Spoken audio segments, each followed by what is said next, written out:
So it's the next day, and this primer's dried, so what we're going to do now is we're going to shoot a little bit of paint on there. And then, because what I want to get done today, oh, I don't know if that just fell. God damn it. Okay. What I'm hoping to get done today is to get the spindles back together with the brakes and everything on them, and then put the upper control arms on, at least loose. Like I might take it apart again, but for now, get them on, get the brakes hung back, and I can have the calipers bolted back on. And then, like I said before, I could throw the lower control arms on. What is happening here?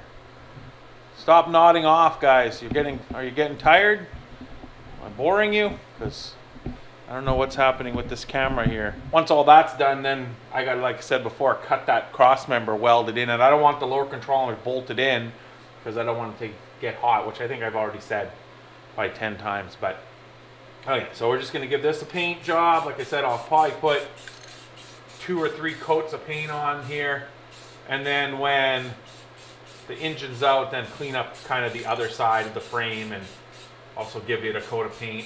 The way the engine is in there, you can't see much of the frame anyways. I just wanted this to look nice so that for the control arms. What? I don't know what is happening here. You guys just keep nodding off.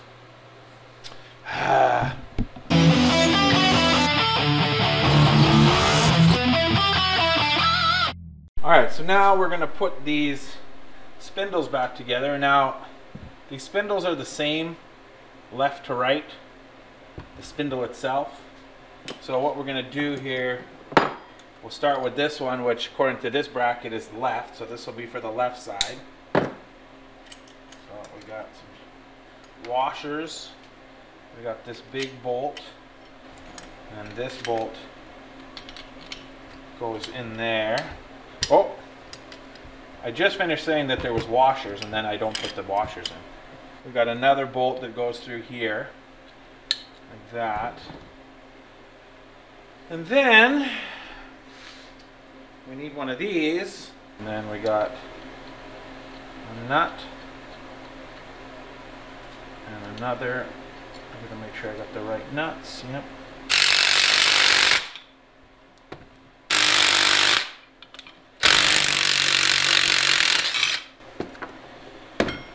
Alright, well that's weird. Maybe I gotta chase these threads a little bit. I got a tap here, I'm just cleaning the threads on these bolts. It could have even been there was just some sand inside them.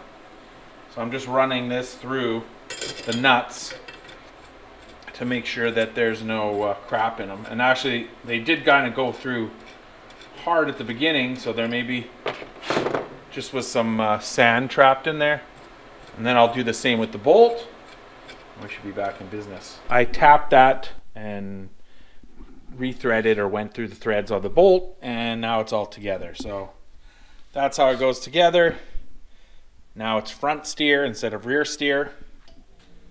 And I'll put the other one together, and then we'll move on to getting the rotors ready to go back on. All right, while I'm putting this second one together, I noticed something, so I thought I would point it out. When I go to put the steering arm on, and I didn't notice this on the other side, it doesn't quite sit flush. It looks like the arm is hitting. You can actually see where it's hitting. Just right there and right there a little bit. It actually contacts the, you can actually see right there and there's little marks. So you could take a little die grinder to this, which I don't really want to do, or take a little die grinder to these corners here. I didn't really notice it on the other side. Well, if you see, it is contacting, and it actually looks like it kind of squished the aluminum a little tiny bit. I'll probably pull that one apart again. I want to make sure they're seating properly. I didn't really notice. Maybe that side's not quite as bad. Maybe this casting is a tiny bit different. Let me get my safety helmet, because there'll be metal shavings flying somewhat.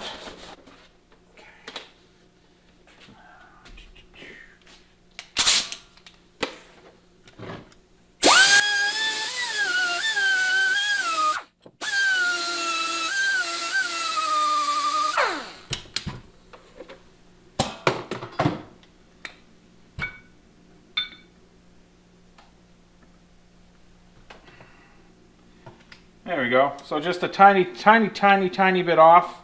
Not very much, and now they sit nice and flush. So I'll get back to assembling this, and then I'll probably take the other one apart and do the same just to make sure that it's good. So now what we're going to do is we're going to get the rotors ready to go back on. So I want to add a bit of grease to the bearings, and also these studs, a couple of them keep loosening off. Like I'll go to take the wheel off and they come loose, and then when I go to put it back on, the stud just screws into itself. So I need to tighten those up. So what I'm going to do, and what I already did on the other side, I'm going to take this apart. This will allow me to clean everything good. Also, so we're going to take these Torx bolts off.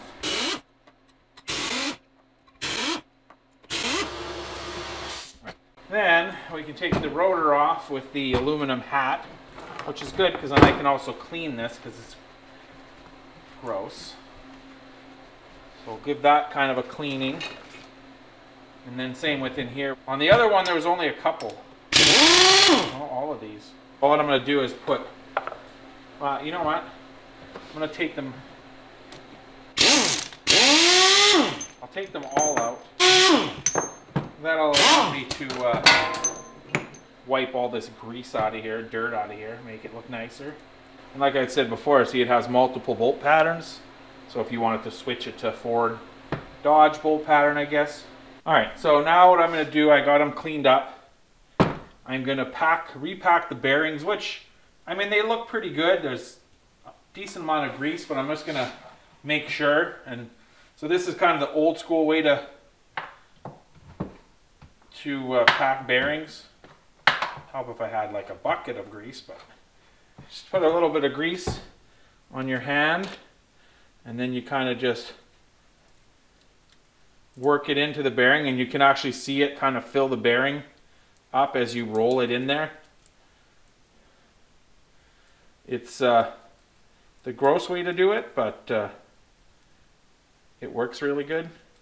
And I think I actually have a bearing packer somewhere, tool, but other than it being messy, I find this is a good way to do it. And that's it. Now it's packed with grease, and I'm covered in grease apparently, so that's gross. You know what I could have done is put some rubber gloves on if I was smart.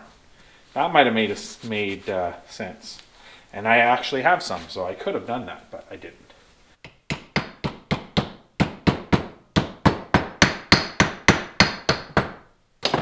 We'll add some grease inside. Doesn't hurt to have a little bit of grease in here. Extra grease. Put the bearing in, like so. We'll put this on top, and then we'll put the cap on. These ones have a screw-on cap, so we'll put the cap on like that, and then we can carefully, easily flip it over. We'll use the giant Loctite, and we'll put a bunch of Loctite on here.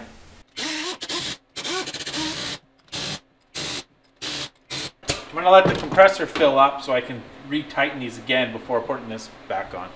I let the compressor fill up. Now we'll just make sure these are tight.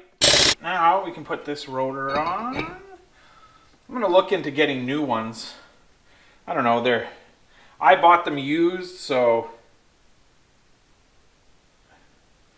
maybe I'll see about getting new ones. Maybe I can get slotted ones or drilled ones or whatever. Oh, look at that. Cheap junk. Just snapped off. Shh. You know, that's what happens when you buy these cheap things. I don't know, I have to go look for one. Oh no, here's one. I don't know which. Oh, cheap things, but it's a Craftsman to top it off. But I guess you're not supposed to use it with an impact gun, so I guess that's my fault. Let's stick this on here. What I like to do is kind of snug it down And then if you can feel it kind of getting tight, then I just back it off a tiny bit, put the cotter pin in, and that's done. Screw this dust cap on. All right, so there we go. There is the complete assembly, rotor, spindle, and the new steering arm. All right, so here we got the one control arm, the new ball joint. I'm guessing that this goes in just like a regular ball joint. Also, here is, like I showed you before on my old control arms, here's the bolts for the limiter built in, which is right here, a lot nicer than what I had. I like putting the bolts in from the bottom. I don't know. Nuts on the top. I don't know what you guys post in the comments. How do you do it? Is there a certain way to do it? I don't think it matters. But I always do it so the nuts are on the top. I don't know. Just so you know, it's still really cold. Warmer today than I think. Wow. It says it's warmer today than it was yesterday. To me, it feels colder, but I think the wind's blowing a little more. I tell you, summer cannot come fast enough for me. We'll go mount this on the car, just loosely for now, kind of thing, and then we'll hang the spindle on there. And like I said, if nothing else, it's just to get everything out of the way. But I may need the spindles and that on there for mocking up the steering rack. So I'll probably put both, like the lower control arm also, and I'll just have it up on some jack stands so that everything's kind of in there. And then this way, when I'm doing my mock-up, I can also, without a spring in there, I can move it up and down to make sure that the steering is set in the right spot. So let's put this on the car. I think the paint looks pretty good. It looks like it kind of fish-eyed a tiny bit, maybe because it's so cold. That's okay. I put a couple coats on. Maybe before final assembly, I'll put another coat of paint on everything. Alright, simple as that. Hold it up with my leg. So that's kind of on there. I'll put the caliper back on too after, because I don't want it hanging here like that. And the other one right now is just dangling by the brake hose, which isn't good, even though it is a braided brake hose. I can't seem to get the lower bushing in. You can see I have this one in, but this one is just off a little bit. I think it just needs a little bit of persuasion, and of course I scratched the paint all up, but that's okay. I'll have to fight with it a little bit.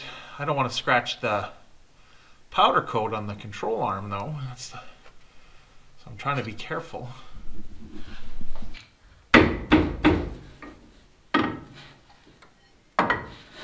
It's like right there, but not quite there. This is why mocking things up is always a good idea, because you never know what kind of trouble you'll run into. And that's why you'll see, you know, on the fancy car building shows, why they put everything together and then take it all apart and then paint it. All right.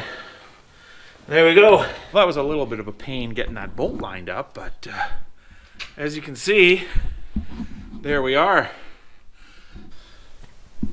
That's your suspension. I think that looks pretty fancy. And look at this angle. I mean, I'm ready for drifting now. There we go.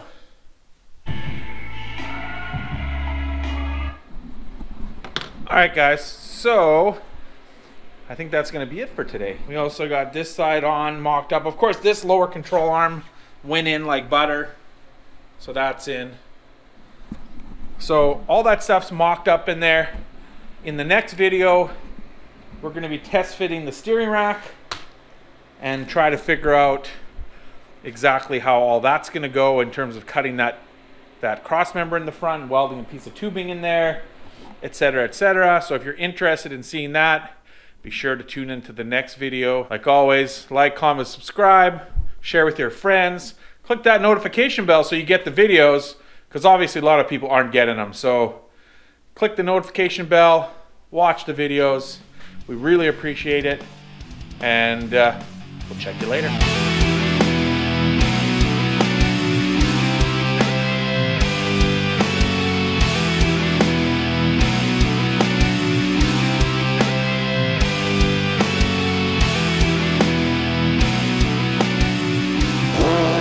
Vai, dubladinho.